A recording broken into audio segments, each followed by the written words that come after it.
चलिए, good evening everyone. कैसे हैं आप लोग?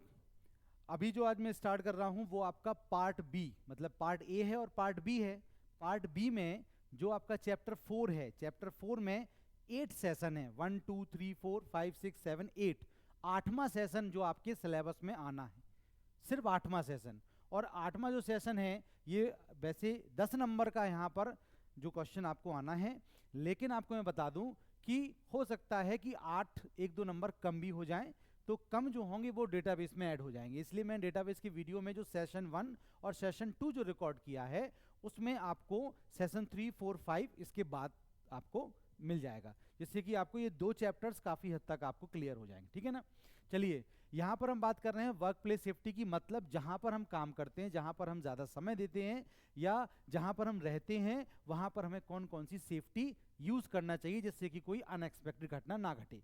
यहाँ पर क्या लिखा हुआ है? मोस्ट अनफॉर्चुनेट इंसिडेंट, एक ऐसी इंसिडेंट जो कि हम नहीं चाहते हैं on the work place when the most basic safety guidelines, यहां पर आपको लिखना है, और prevent injuries from happening us to the employ. जो अंडरलाइन में कर रहा हूं ये की पॉइंट आपको जरूर लिखना है। ये चैप्टर आपको पहले से आता है लेकिन अपनी लैंग्वेज में आता है। मैं फिर समझ लीजिए, मैं फिर रिवाइज कर रहा हूँ, रिवाइज कर रहा हूँ। ये चैप्टर आपको पहले से आता है लेकिन आपको अपनी लैंग्वेज में आता है, मतलब आपको पता है क्या कैसा करना है। अब यहां पर बता रहे हैं कि भैया आग लग जाती है तो उसमें आग लगने से पहले हमें क्या क्या सेफ्टी यहाँ पर रखनी है, लग जाती है तो हमें क्या करना है। यहाँ पर आगे बात करेंगे कि हम जब स्लिप हो जाते हैं तो हम कैसे काम करेंगे। यहाँ पर इलेक्ट्रिकल सेफ्टी है, सब पता है आपको, लेकिन आपको अपनी लैंग्वेज में पता है, तो लिखने वाला लैंग्वेज आपको यहाँ सुनना है ध्यान से, है ना। इस चैप्टर को आप इस वीडियो से देखेंगे तो क्लियर हो जाएगा। तो पहले बात तो आपको यहाँ पर कुछ मोस्ट अनफॉर्चुनेट इवेंट्स होती हैं जिसकी वजह से हमें कुछ बेसिक गाइडलाइंस यहाँ पर फॉलो करना है जिससे कि हम वहाँ पर अपनी इंजरीज को रोक सकें।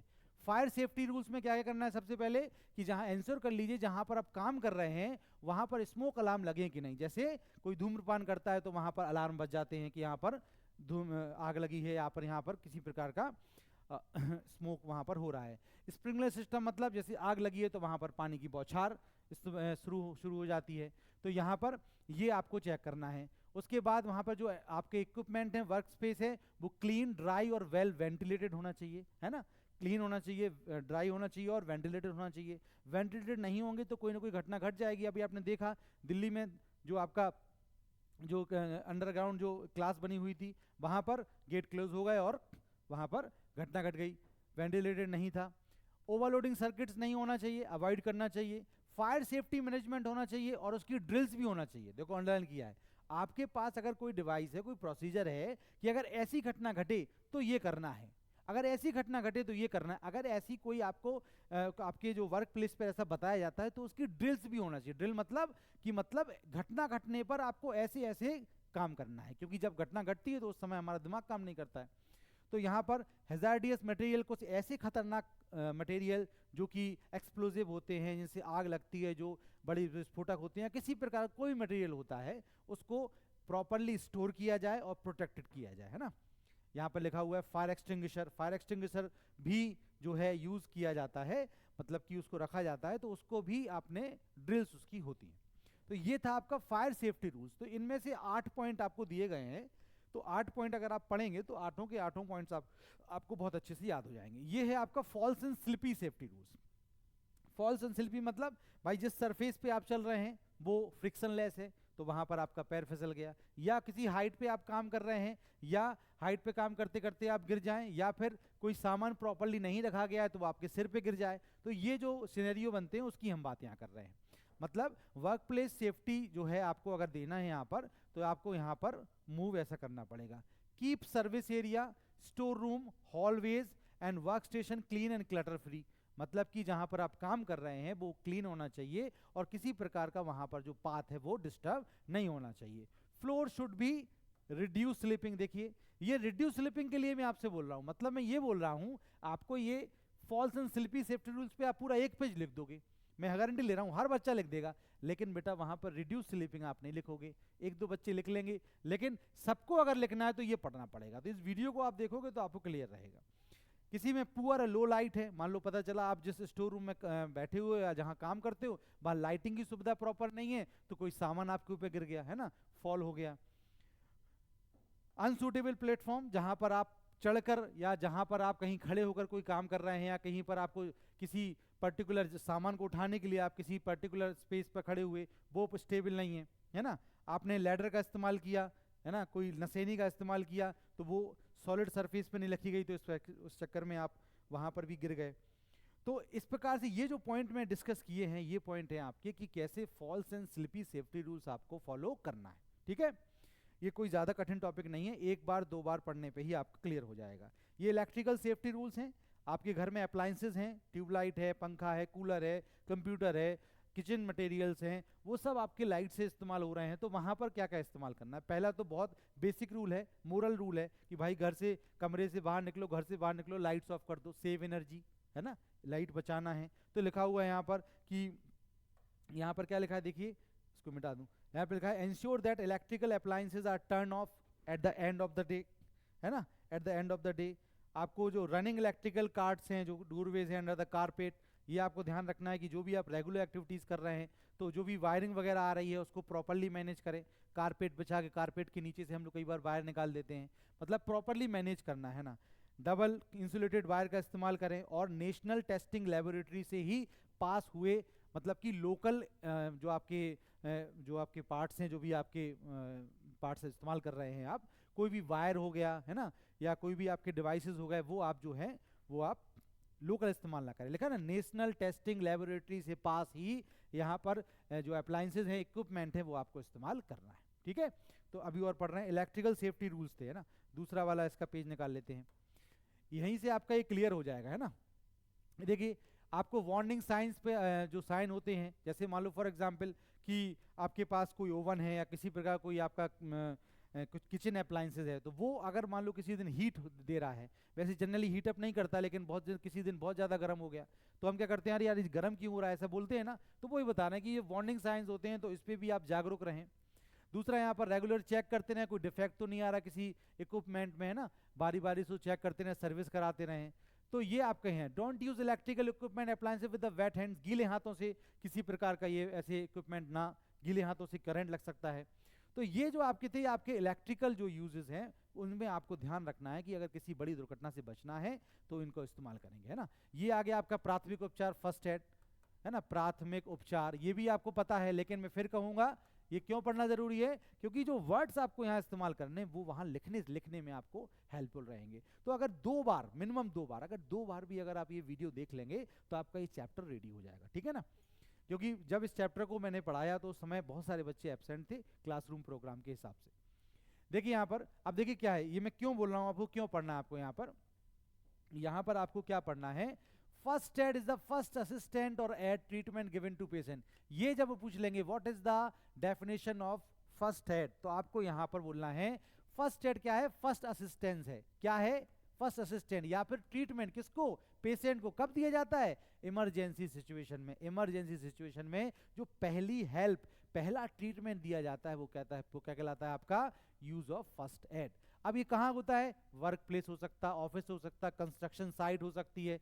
तो हम अपने वैल्यूएबल एम्प्लॉय को, अगर उसको कोई इंजरी हो जाती है, कोई सडन इलनेस आ जाती है, या कोई मेडिकल अटेंशन आता है, तो उसकी जरूरत के हिसाब से हम उसको प्राथमिक उपचार देते हैं, और फिर उसके बाद उसका उपचार होता रहता है। तो सब ये ऑर्गेनाइजेशन के पास फर्स्ट एड किट होती है, तो उसमें होता क्या क्या है ये पूछ सकते हैं। बैंडेड हो गया, टेप हो गया आपका, है ना, कुछ लार्ज बैंडेज हो गई आपकी, रबिंग एल्कोहल, कॉटन हो गया, डिस्पोजल ग्लोव हो गया, है ना, कुछ मेडिसिन्स हो गई जैसे कि आइब्रूफिन हो गया आपका, एस्प्रिन हो गया। तो ये जो मैं अंडरलाइन कर रहा हूँ, ये वाले पॉइंट भी अगर आप अच्छे से लिख लोगे तो भी आपका काम हो जाएगा। अब यहाँ पर ये पूछ सकते हैं आपसे कि common rules of first add क्या क्या है। पहला रूल देखिए, सबसे पहले तो हमें पैनिक नहीं होना है भाई। पैनिक, जिसको चोट लगी है उसको, जो चोट की दवा लगा रहा है उसको, दोनों को पैनिक नहीं होना है। एक समझाने के लिए, एक समझने के लिए है, भैया कुछ नहीं हुआ, सब ठीक हो जाएगा, ऐसे ही तो करते हैं हम लोग, है ना। Keep them warm if they are under shock, अगर वो शॉक में आ गया है तो उसे भी हम उससे बाहर निकालेंगे। तीसरा, don't move victim in the case of back, अगर आप बैक या नेक की कोई इंजरी हुई है तो उसे मूव ना करें, है ना, मूव करने से और प्रॉब्लम हो सकती है। तो ये 3 पॉइंट इंपॉर्टेंट है, तो आपको common rules of first add यहाँ पर हो जाएगा। ठीक है, अब देखिए एक्सीडेंट, फिर वही बात आ गई, मैं फिर रिपीट करूंगा। एक्सीडेंट के बारे में यहाँ पर जो जितने बच्चे वीडियो देख रहे हैं, वो सारे बच्चे ये कहेंगे कि सर ये तो मुझे पता है, भैया मुझे पता है, आप कहोगे कि एक्सीडेंट्स के बारे में सब पता है, बाइक एक्सीडेंट, कार एक्सीडेंट, चलते हुए एक्सीडेंट, आगे पीछे से एक्सीडेंट, तमाम प्रकार के आपको एक्सीडेंट पता है। अभी टाइप आएंगे तो पता चलेगा, है ना। जैसे ये वाला है, कई बार मैंने इसको जब पढ़ा है, मसल्स स्ट्रेन है। मसल स्ट्रेन को हम लोग, अगर आप इसको नहीं पढ़ोगे तो आप मसल स्ट्रेन को, ये भी एक एक्सीडेंट है। कैसा? कोई भारी चीज आपने उठा ली तो हमारी बुंदेलखंडी में क्या बोलते हैं, पेट टर गया, टर गया बोलते कि नहीं बोलते, है ना। अब ये मसल स्ट्रेन है, तो ये लैंग्वेज का प्रॉब्लम है। तो लैंग्वेज के लिए आपको इसको एक बार वीडियो को देख लेना है, एक बार दो बार, जितनी बार में आपको समझ में आ जाए। तो एक्सीडेंट क्या है? एक इवेंट है जो क्या है, अनप्लान्ड है और अनएक्सपेक्टेड है। देखो ये वर्ड अनप्लान्ड है और अनएक्सपेक्टेड वो है। अब ये एमसीक्यू में ही बन सकता है। यहाँ पर एक्सीडेंट इज, यहाँ पर 4 ऑप्शन मिल गए आपको, है ना। 4 ऑप्शन में से आपको ये ऑप्शन मिल जाएंगे, तो आप इसमें से आपका एमसीक्यू भी बन सकता है। तो अनप्लान्ड है, अनएक्सपेक्टेड है, लेकिन रिस्क एक्सपोजर है। क्यों है? क्योंकि एक्सीडेंट होगा तो रिस्क तो होगी भाई, है ना। तो यहां पर अगर रिस्क को आइडेंटिफाई कर दिया गया, इसका देखो यहां पे क्या लिखा हुआ है, accident at work should be reported, recorded and properly investigated. सबसे पहले क्या लिखा है? रिपोर्टेड। सबसे पहले लिखा हुआ है यहां पर रिपोर्टेड, उसके बाद लिखा है रिकॉर्डेड, उसके बाद लिखा है इन्वेस्टिगेटेड। क्या मतलब इसका?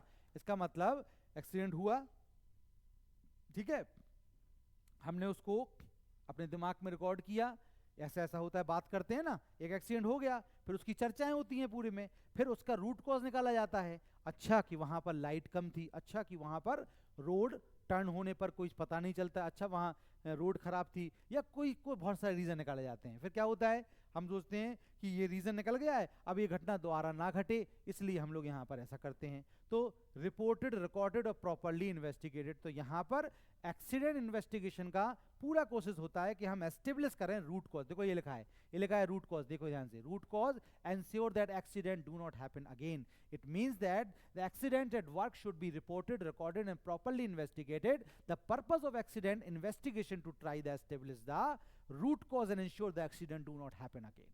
मींस ये दोबारा ना घटित हो। मैं फिर कह रहा हूं आपसे, ये चैप्टर आसान है, इसमें से आपको कम से कम ज़्यादा 8 नंबर का यहाँ मिलेगा। और इस चैप्टर से आप ये बस वर्ड जो मैं अंडरलाइन कर रहा हूँ, ये इन वर्ड्स को ध्यान रखना। इन वर्ड्स को, कोई टेक्निकल सब्जेक्ट नहीं है, ये कंप्यूटर नहीं है, ये चैप्टर जो है आपको बेसिक गाइडलाइंस पे है, ठीक है ना। कंप्यूटर का चैप्टर आपका डेटाबेस है, डेटाबेस के पहले आपका स्प्रेडशीट है, बस। इसके अलावा जितना भी जो चैप्टर है, सिर्फ 2 चैप्टर छोड़ दीजिए, 2 चैप्टर के अलावा जितने भी चैप्टर्स हैं वो सारे चैप्टर्स आपके टेक्निकल नहीं है, नॉन टेक्निकल है, ठीक है ना। तो वो जो पार्ट ए है वो तो मैं एक साथ आपका रिवाइज करा दूंगा, बाकी इनकी जो वीडियोस मैं बना रहा हूँ इसको आप देखते चलो, है ना। बाकी जो पीडीएफ में शेयर कर रहा हूँ उनको आप लगाते चलो, तो आपका काम हो जाएगा। तो पहला आपका हो गया यहाँ पर स्लिप, ट्रिप एंड फॉल्स, वही मैंने बताया। सरफेस चिकना है, स्मूथ है, फ्रिक्शन लेस है तो गिर जाएंगे। किसी पर्टिकुलर जगह पर आप ऊपर खड़े हुए हैं, वहां से आप स्लिप हो सकते हैं, गिर सकते हैं। कोई सामान सही तरीके से नहीं ऑर्गेनाइज रखा है तो आपके सिर पे गिर सकता है। स्लिप, ट्रिप एंड फॉल्स हो गया। मसल स्ट्रेन का मतलब क्या हो गया भाई, किसी भारी सामान को उठा रहे हैं बार बार तो आपकी जो मसल्स हैं वो डिस्प्लेस होगा, या उसके कहीं पर क्या कहते हैं डिस्प्लेस होगा। इस वजह से क्या हो गया, तो इस वजह से वो आपका जो मसल है वो स्ट्रेन हो गया, तनाव आ गया उसमें, जिसकी वजह से आप काम नहीं कर पा रहे हैं। आगे चलते हैं नेक्स्ट में, ये देखिए इसके बाद यहाँ पर लिखा है being hit by fouling object, है ना भाई। कोई ऑब्जेक्ट आपका आपके ऊपर गिर गया, कैसे गिर गया, कैसे गिर गया, जब कोई ऑब्जेक्ट प्रॉपर तरीके से नहीं रखा होगा तो वो गिरने की संभावना हो जाती है। तो वहां पर बोल रहे हैं being hit by the falling object, ठीक है। रिपीटेड स्ट्रेन इंजरी, क्या मतलब है यहाँ पर, फॉर एग्जाम्पल भाई एक लेबर है, वो ग्राउंड फ्लोर से लेके ऊपर तक सामान चढ़ा रहा है और कई सालों से चला रहा है, मतलब कई सालों से सामान को शिफ्ट कर रहा है भाई, कई सालों से एक ही काम कर रहा है। तो यहाँ पर क्या हो जाएगा कि आपकी जो बॉडी पार्ट्स हैं, जो जॉइंट्स हैं, वहां पर क्या आ सकता है, इंजरी आ सकती है। तो ये भी आपका एक प्रकार का एक्सीडेंट हो गया। क्रशेस एंड कोलाइजन हो गए आपके, है ना। क्रशेस के मतलब कि जैसे मान लो कोई चीज बहुत तेजी से खींच दी या बहुत हैवी लोड खींचना पड़ रहा है, तो यहाँ पर क्या हो गया, आपके बॉडी में काफी क्या हो गया, खींच रहे हैं आप, या फिर किसी प्रकार का आपने कोई सामान जो है वो आपके बॉडी में धक्का सा एकदम से लगा तो वो आपका कोलाइजन हो गया। तो क्या करेंगे वो आपके यहाँ पर, accident resulting in crush and impact injuries are quite frequent at work whether they involve cars, lorries और इवन स्मॉलर व्हीकल्स। जो फोक लिफ्ट ट्रक्स होते हैं, फोर्क लिफ्ट जो लिफ्ट करते हैं trucks, they can have seriously नेस्टी consequence. मतलब कि जब भी हम ऐसे अपने वर्क प्लेस पर ऐसे वर्क करते हैं जिससे कि हमारे बॉडी में सडन मूवमेंट होते हैं, सडन, अचानक, है ना, कोई भारी सामान उठा लिया, कोई एकदम से भारी सामान खींच दिया, है ना, कोई एकदम से हमें पुश किया फिर पुल किया, तो पुशिंग एंड पुलिंग जो होती है इसमें भी आपके जो है बहुत सारे एक्सीडेंट हो जाते हैं।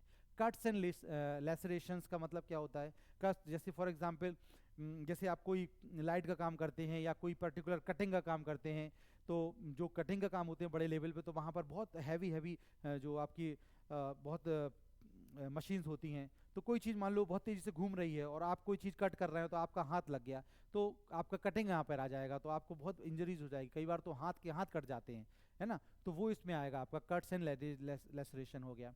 इनहेलिंग टॉक्सिक, आप किसी केमिकल कंपनी में काम करते हैं तो वहाँ पर बहुत हैजार्डियस, देखो यहाँ लिखा हुआ है हैजार्डियस केमिकल्स का मतलब है कि भाई आप किसी खतरनाक केमिकल से जूझ रहे हैं या फिर उससे कोई गैस बन रही है या किसी प्रकार का कोई घटना घट रही है जो आपको नुकसान पहुंचा रही है, तो उससे आपको स्किन और आई रिएक्शन वगैरह भी हो सकते हैं, तो विदाउट प्रोटेक्शन आप यहाँ पर कर सकते हैं। एक्सपोजर टू लाउड नॉइज, है ना, लाउड नॉइज है यहाँ पर, लाउड नॉइज में क्या करेंगे हम यहाँ पर कि we might think the industrial deafness is thing of past and went out with those old heavy industries, but that's not the case, not least because many industries workers continue to be exposed to loud noise while work। मतलब कि जब हम ऐसी जगह काम करते हैं जहां पर बहुत जो मशीन्स चल रही हैं तो बहुत हैवी नॉइज कर रही हैं, तो काफ़ी सालों से काम कर रहे हैं, तो जो हैवी नॉइज वहां पर हम सुन रहे हैं उसकी वजह से हम बहरे भी हो जाते हैं, हम या तेज सुनते हैं।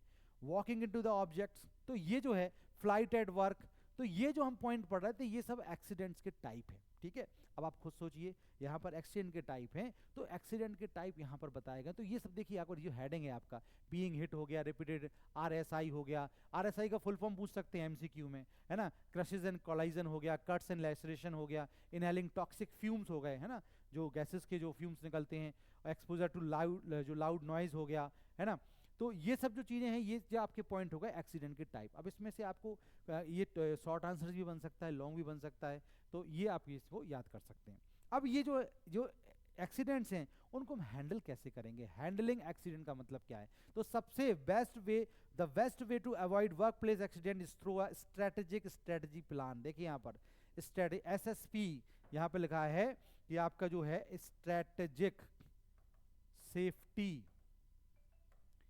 प्लान, ठीक है ना, SSP। तो यहाँ पर क्या पूछेंगे आपको कि एक्सीडेंट को हैंडल करना है तो क्या करोगे, तो आप बोलोगे strategic safety plan, safety plan से हम काम करें। कैसा है यहाँ पर प्लान, क्या है कि यहाँ पर हमें क्रिएट करना होगा culture of safety and targeted accident prevent system. मतलब हमें ये इन्वेस्टिगेट करना होगा कि जो घटनाएं घट रही हैं, चाहे वो बहुत छोटी घटना हो चाहे वो बड़ी घटना हो, वो क्यों घट रही हैं, रूट कॉज, मैंने स्टार्टिंग में बोला था रूट कॉज का पता कीजिए। रूट कॉज का पता करने के बाद हम वो प्रिकॉशंस लेंगे कि भाई यहाँ पर ऐसी घट रही है, कौन कौन सी प्रिकॉशंस हैं, देखिए यहाँ पर टिप्स बता रहे हैं। सबसे पहले तो promote safety awareness in education.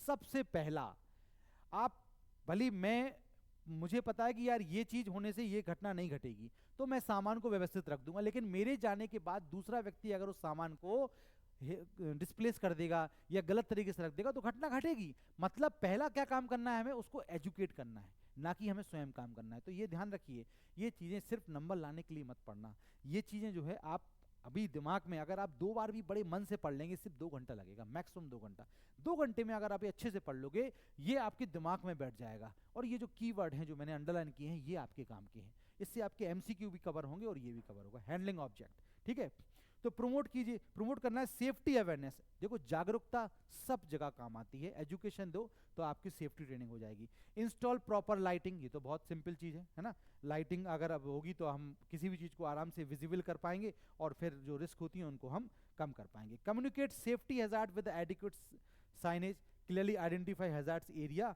And potential risk like obstacle, spill, toxic material. मतलब कि जो बड़ी घटनाएं घटती हैं जिनके ओरिजिनल रीज़न हमें पता है कि भाई ये चीज़ यहाँ से गिर सकती है या ये केमिकल इतना ख़राब है कि अगर एक बूंद भी गिर गया तो ऐसा हो जाएगा, है ना, तो ये सब चीज़ें हमें पता है कि बहुत ज़्यादा हैजार्डियस है, बहुत ज़्यादा खतरनाक मटेरियल है, उनके लिए तो उनके इंस्ट्रक्शंस, है ना, बहुत बार बार लोगों को वहाँ पर बड़े बड़े तौर पर वहाँ पर लगाए जाएं जिससे कि उसे पढ़ा जा सके। और आपने देखे भी होंगे जहाँ पर ऐसा होता है तो वहाँ डेंजरस जो इंस्ट्रक्शन होते हैं वो दिए रहते हैं, है ना। कंटेन आपका स्पिल्स हो गया, quickly when that happen remember to always have clean equipment. और आपको ये भी बताया जाए कि अगर वर्क प्लेस पर कोई घटना घटती है तो आपको सबसे पहले क्या करना है, आपको एसिड हाथ पे गिरता है या कोई आपको करंट लगता है, किसी प्रकार की घटना घटती है तो सबसे पहले मतलब सबसे क्विकली नंबर पे क्या करना है, routine checkup for the safety hazards, है ना, जो भी ऑब्स्टिकल आ रही है तो उसका रूटीन चेकअप कीजिए। भाई कोई मशीन है चल रही है बराबर 15 दिनों से, 15 दिन बाद उसकी सर्विस होती है, सभी जगह ऐसा होता है, तो ये सब चीज़ें आपको बड़ा ध्यान रखनी है, ठीक है ना। नेक्स्ट पेज पे चलते हैं।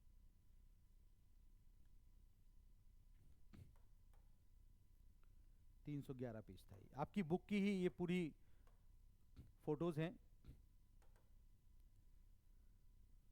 ये देखिए, इंस्टॉल प्रॉपर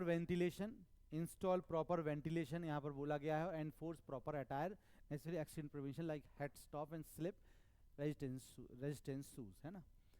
तो यहाँ पर हम बात करें अब इमरजेंसी की बात कर रहे हैं। इमरजेंसी क्या होती है, मतलब एक ऐसी डेंजरस और सीरियस सिचुएशन जो एक्सीडेंट की जैसी होती है, जो कि यहाँ पर हमें इमीडिएट एक्शन लेना पड़ता है। इमरजेंसी मतलब जो अचानक आ गई, आपने कभी प्लान नहीं की थी, कभी सोची नहीं थी और अचानक से आपके सामने आ गई, अब आपको वहाँ पर क्या करना है। देखिए कौन कौन सी इमरजेंसी आपको देखने की मिलेंगी। एक ऐसी यहाँ पे देखिए, ये वर्ड इस्तेमाल करना है आपको, देखो अनफॉरसीन, मैं ये बोल रहा हूँ अनफॉरसीन situation.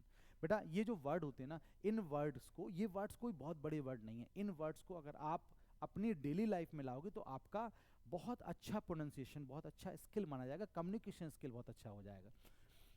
Might threaten employ customer और the public could turn into the emergency situation. एक ऐसी सिचुएशन जब किसी भी व्यक्ति, एम्प्लॉय, कस्टमर या पब्लिक के जीवन में आती है तो उसे एक इमरजेंसी सिचुएशन होती है। क्या करना है इसमें इमरजेंसी कैन बी नेचुरल और मैन मेड। देखिए यहाँ पर नेचुरल और मैन मेड, भाई मानव के द्वारा भी बनाई जा सकती है और नेचुरल भी है। जैसे यहाँ पर वेदर इमरजेंसी और नेचुरल डिजास्टर, जैसे बाढ़ आ गई आपकी, है ना, यहाँ पर वाइल्ड फायर्स हो गया, अर्थक्वेक आ गई, ये सब क्या हैं आपके, ये सब आपके नेचुरल डिजास्टर्स हैं, है ना। वेदर इमरजेंसी आ गई यहाँ पर, तो ये इमरजेंसीज क्या होती हैं आपकी, जो आपको नेचुरल डिजास्टर के तौर पर देखनी है। इलनेस या एक्सीडेंट हो गया है, कोई बीमारी आ गई या कोई बड़ा एक्सीडेंट हो गया।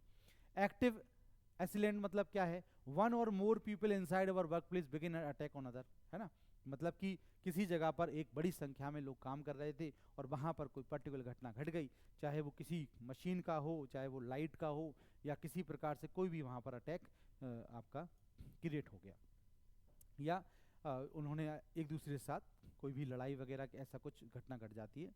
टेररिज्म हो गया, our place of the business not directly targeted by the terrorist attack, terrorism in our community can damage infrastructure and present a number of threat in our business and employ. Terrorism के बारे में बोल रहे हैं। तो यहाँ पर पांचवा है industrial accident, chemical spills and radiation accident can have severe public health repercussions, मतलब कि जो केमिकल कंपनी होती हैं ये भी कहीं ना बहुत सारी इमरजेंसीज को क्रिएट करता है। अब 5 हेडिंग है इसमें आपकी, एक हो गया आपका नेचुरल डिजास्टर, दूसरा हो गया इलनेस है एक्सीडेंट, तीसरे नंबर पर हो गया एक्टिव एसिलेंट, और चौथे नंबर पर हो गया टेररिज्म, और पांचवें नंबर पर हो गया इंडस्ट्रियल आपका एक्सीडेंट। तो ऐसी सिचुएशन जो होती हैं वो हमारे जो ऑपरेशंस होते हैं, हमारे जो एनवायरनमेंट होते हैं उनको डैमेज पहुंचाती हैं, और ये डैमेज जो पहुंचाती हैं तो इनको हमें कैसे हैंडल करना है। एक तो समझ में आ गया कि इमरजेंसीज हैं, उनको हैंडल कैसे करेंगे। हैंडलिंग वर्क प्लेस इमरजेंसी, सुनिए ध्यान से, इस चीज को सुनिए ध्यान से, ये इंपॉर्टेंट है, यहाँ से क्वेश्चन आपको बन सकता है। देखिए कोई भी एक्सपेक्ट नहीं करता है, नोबडी एक्सपेक्ट एन इमरजेंसी और डिजास्टर, कोई नहीं करता, ना हम जानते ना आप जानते हो, ना कोई ये कहता है कि हाँ, ना हम कोई भी प्रे करते हैं भगवान इमरजेंसी आ जाए डिजास्टर, कोई प्ले नहीं करता, कुछ भी नहीं करता। लेकिन फिर भी emergency and disaster can strike anyone any time and anywhere. देखो ये लाइन लिखने लायक है, अगर इसमें कोई क्वेश्चन बनता है तो आप बोल सकते हो किसी को भी आ सकती है, किसी भी समय आ सकती है और किसी भी जगह आ सकती है। पॉइंट समझ में आया, एनी टाइम, एनीवेयर और एनीवन, क्लियर हुआ। लेकिन यहां लिखा है ना, the best way to protect ourselves, our workers and our business to expect the unexpected and develop a well throughout emergency action plan. देखो मैं क्या, क्लियर हुआ। इमरजेंसी किसी को भी आ सकती है, किसी भी समय आ सकती है और किसी की जगह, किसी भी जगह आ सकती है, ठीक है, इसमें कोई भी रोक नहीं सकता। लेकिन हमारे हाथ में क्या है, हमारे हाथ में कि हमारे पास उस सिचुएशन को सॉल्व करने को, संभालने का स्ट्रेटजी प्लान हो, बस ये लिखा ना यहाँ पर, देखिए ये लिखा है the best way to protect our self our workers, हमें खुद के लिए, वर्कर्स के लिए, हमारे बिजनेस के लिए, expect the unexpected and develop a well through out our emergency action plan. हम करेंगे क्या ऐसा होने पर, अगर ऐसा हो जाएगा तो हम ये करेंगे, अगर ऐसा हो जाएगा तो हम ये करेंगे। तो हमारे पास क्वेश्चन आंसर्स का सोल्यूशन है ना, कि हम ये हो जाएगा तो ये करेंगे, लेकिन उसकी ड्रिल होना जरूरी है। तो ये चीजें आप लिख सकते हो, इससे कि हम इमीडिएट एक्शन लेने में तैयार रहेंगे। पहला स्टेप है creating a plan is to brainstorm. Brainstorm का मतलब हमारे दिमाग में स्ट्रेटजी होनी चाहिए और वो क्विक प्लान वाली होनी चाहिए, ये होगा तो हम ये तुरंत कर देंगे, ठीक है ना। तो यहां पर आपको ध्यान रखना है। तो अब नेचुरल इमरजेंसीज के बारे में क्या कर सकते हैं, will be the mostly universal to all workplace through the response में डिफर।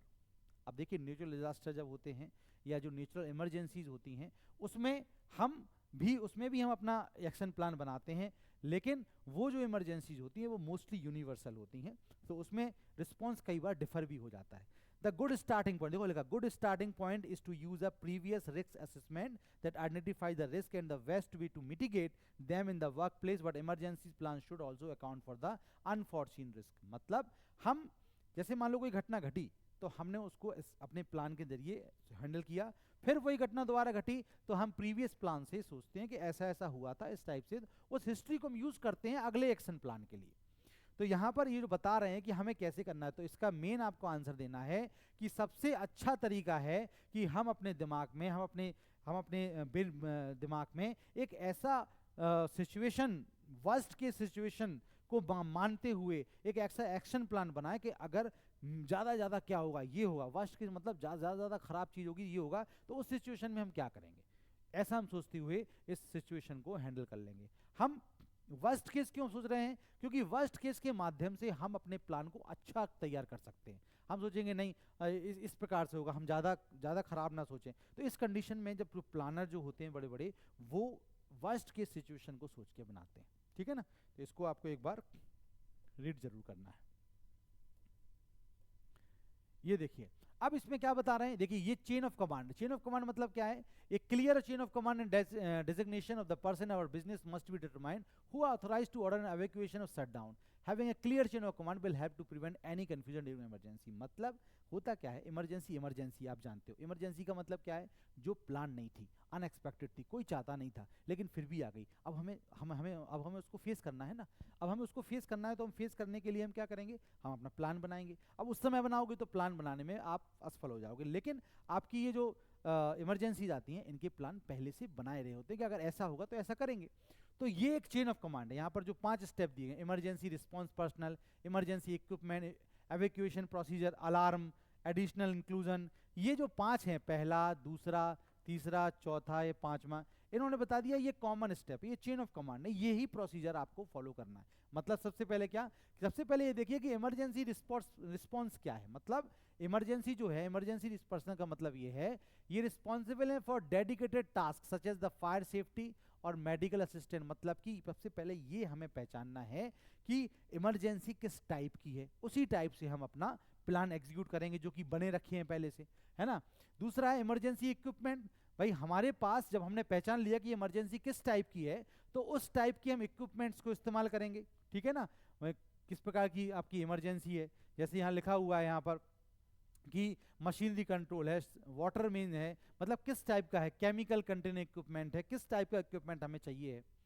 फिर उसके बाद एवैक्यूएशन प्रोसीजर, हम उससे निकलें कैसे बाहर, हमें कैसे पता चले कि वो जो है वो प्लान जो हमारा एग्जीक्यूट कर रहा है वो हमें बाहर कैसे निकालेगा उस चीज से। The plan should include the detail of any evacuation procedure that may be required during emergency. मतलब इमरजेंसी आने पर हम अपना सोल्यूशन तो लगा रहे हैं, लेकिन हमारे पास इक्विपमेंट भी हैं सब, तो हमारे पास ये भी एक प्रोसीजर होना चाहिए कि हम उससे जल्द से जल्द बाहर कैसे निकलें, ठीक है ना।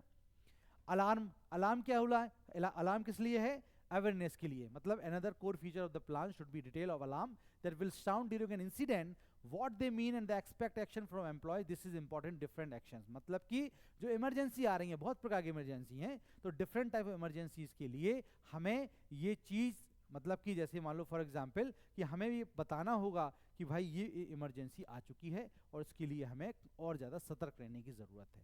ये एडिशनल इंक्लूजन हो गया। तो ये 5 हेडिंग आपको ध्यान रखना है, emergency response, emergency equipment, evacuation process, alarm और यहाँ पर एडिशनल इंक्लूजन। ये आपकी जनरल गाइडलाइंस है।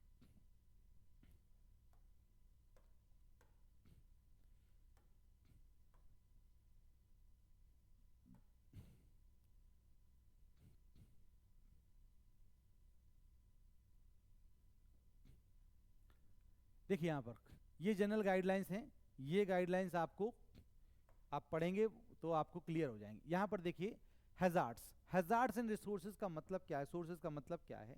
देखिए मैंने अभी हैजार्ड्स का वर्ड का इस्तेमाल किया था, जब हम बहुत बड़ी दुर्घटना से जूझते हैं या कोई किसी पर्टिकुलर कमी की वजह से या कोई गलती की वजह से जब हम कोई बहुत बड़ा नुकसान कर लेते हैं, चाहे वो केमिकल तौर पे हो, चाहे वो किसी पर्टिकुलर गलती की वजह से हो, है ना, तब वो हैजार्ड्स के तौर पे आता है। जैसे यहाँ पर बात हो रही है, लिखा है ना, hazard is the potential for harm, मतलब एक बहुत बड़ा नुकसान, एडवर्स इफेक्ट और समथिंग और someone, for example to people as a health effect, किसी का हेल्थ इशू बहुत बड़ा है, ऑर्गेनाइजेशन के लिए कोई प्रॉपर्टी या कोई बहुत बड़ी कंपनी का ख़त्म हो जाना या किसी प्रकार से कोई बहुत बड़ा लॉस हो जाना, ये सब हैजार्ड्स में आते हैं। तो जो रिजल्टिंग हार्म है, लिखा ना रिजल्टिंग हार्म जो है, इसमें hazard instead of the actual source of the hazard, for example हम बात करें जैसे यहाँ पर डिसीज है, टीबी है, ट्यूबरक्लोसिस है, might be called a hazard by someone, but in general the TB causing bacteria would be considered the hazard और हैजार्डियस बायोलॉजिकल एजेंट। मतलब यहाँ बता रहे ये रहे हैं कि चाहे वो हेल्थ की वजह से कोई इशू हो, चाहे वो बिजनेस इक्विपमेंट की वजह से हो या किसी कंपनी की वजह से हो, तो हजार्ड्स के कई टाइप होते हैं, सोर्सेज होते हैं। तो ये क्वेश्चन इंपॉर्टेंट है यहाँ से यहाँ तक कि कौन कौन से type of work place hazards होते हैं, जो 6 मेन कैटेगरीज हैं। ये क्वेश्चन आपको यहाँ पर बहुत ज़्यादा चांसेस हैं कि आपको ये मिलेगा। पहला आपका बायोलॉजिकल हो गया, दूसरा केमिकल, तीसरा फिजिकल, चौथा सेफ्टी, पांचवा एर्गोनोमिक और यहाँ पर आपका हो गया साइकोलॉजिकल। ठीक है, क्या है यहाँ पर बायोलॉजिकल का मतलब क्या है, बायोलॉजिकल मतलब यहाँ पर एक्सपोजर टू हार्म और disease working with animal people infection, है ना, प्लांट मटेरियल। जैसे मान लो फॉर एग्जांपल कोई इन्फेक्शन जो या फिर जो वायरस है जब वो फैलता है तो वो एक बहुत बड़े स्तर पर बहुत बड़े group of people, group of animals को अपने चपेट में ले लेता है ना। केमिकल क्या है, chemical hazard the hazardous substance the work place that can cause harm, है ना, जो केमिकली तौर पे जो हार्म पहुंचाए, जैसे स्किन इरिटेशन हो गया, रेस्पिरेटरी सिस्टम हो गया इरिटेशन, ब्लाइंडनेस हो गया। तो केमिकली जो तौर पर अगर कोई हजार्ड यहाँ पर कोई बहुत बड़ा नुकसान यहाँ पर हेल्थ और फिजिकल इम्पैक्ट कर रहा है तो वहाँ पर केमिकल तौर पे बात हो गई।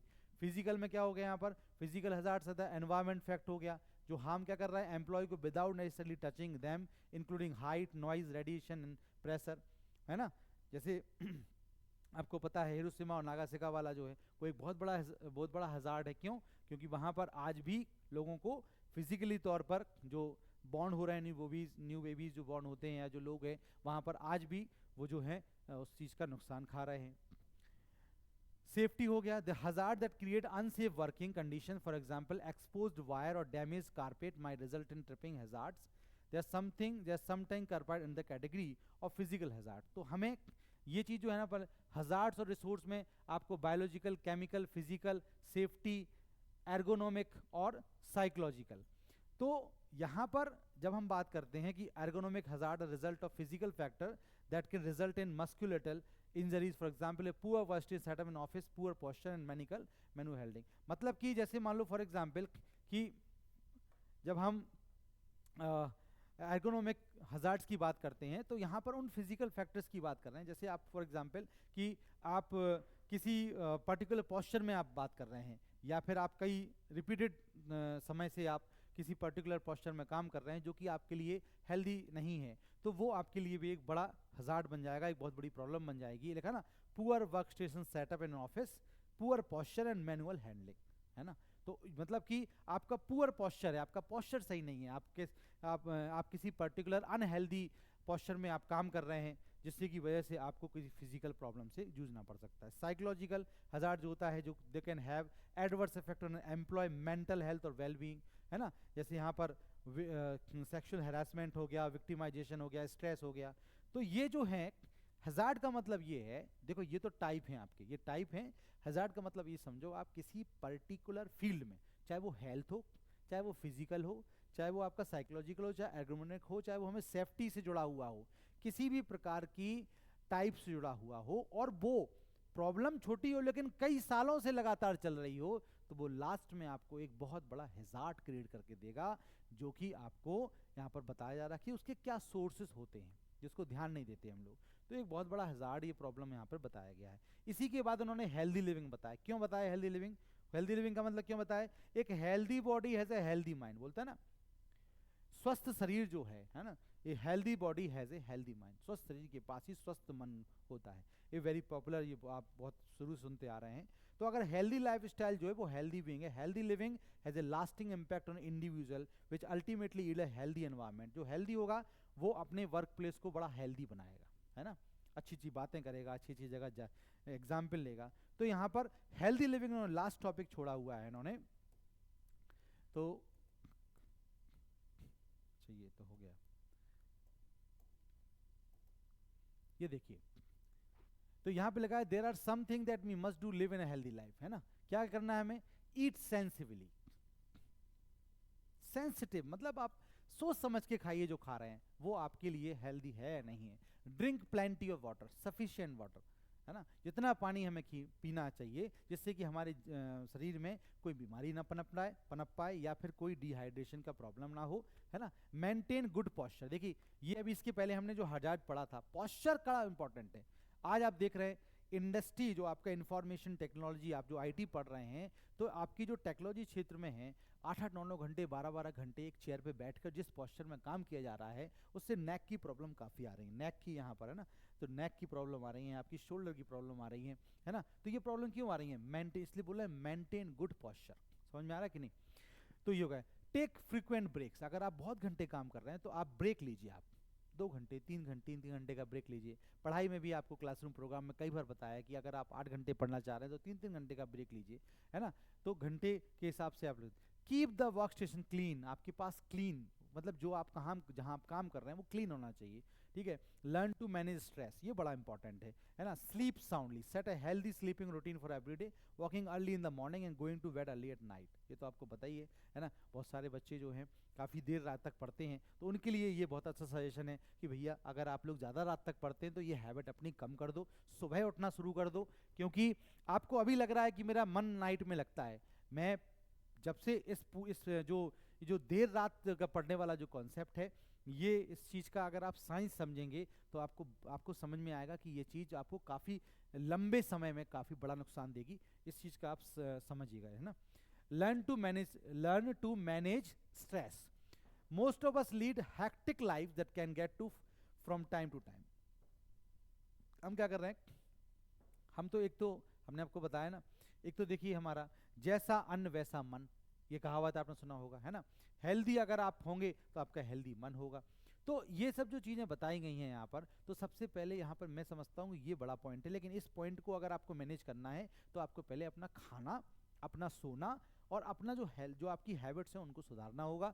ये आपके यहाँ पर हेल्दी लाइफस्टाइल है। तो ये बेटा जो चैप्टर है ये यहीं तक है आपका, है ना। तो ये टॉपिक थे। अब आप समझिए, इसको अगर आप 2 घंटे भी दे देंगे, 2 आवर्स भी अगर आप दे देंगे, तो आप ध्यान दीजिए इस चैप्टर में से आप 8 से 10 नंबर कंप्लीट कर लेंगे। कुछ बड़ा नहीं है, सिर्फ आपको जो मैंने अंडरलाइन किया है उनको पढ़ लीजिए, इस वीडियो को 2 बार देख लीजिए, आपको बहुत फायदा होने वाला, ठीक है। इसको आज तैयार कीजिए, फिर आपको कल आपको जो है वो session 3, 4 and 5 database session 3, 4 and 5, तो उस जो एक वीडियो में डाल चुका हूँ, एक वीडियो में अभी ये वाली हो गई, और ये जो डेटाबेस की दूसरी वीडियो आएगी उस वीडियो में बहुत इंपॉर्टेंट मटेरियल है, तो वो आप जरूर देखिएगा। इससे आपके यहाँ पर देखिए, अब ये चैप्टर मान लो 8 से 10 नंबर का हो गया, डेटाबेस आपका 12 से 15 नंबर का हो गया, तो अगर आप ये मिनिमम नंबर भी लेंगे तो 20 नंबर आपका ये रेडी यहाँ पर हो गया, ठीक है। लेकिन अगर आप इसको 2 बार पढ़ लेंगे, रीड अच्छे से कर लेंगे, तो आप इसके एमसीक्यू भी आपको मिलेंगे। 24 नंबर का तो आपका एमसीक्यू है ना, और 26 नंबर का आपका ये थ्योरी है, 50 नंबर का पेपर है। तो आप इसको ध्यान से एक बार रिवाइज कर लीजिए, ठीक है। इस वीडियो को देखिएगा, फिर उसके बाद नेक्स्ट वीडियो आएगी आपकी। Thank you.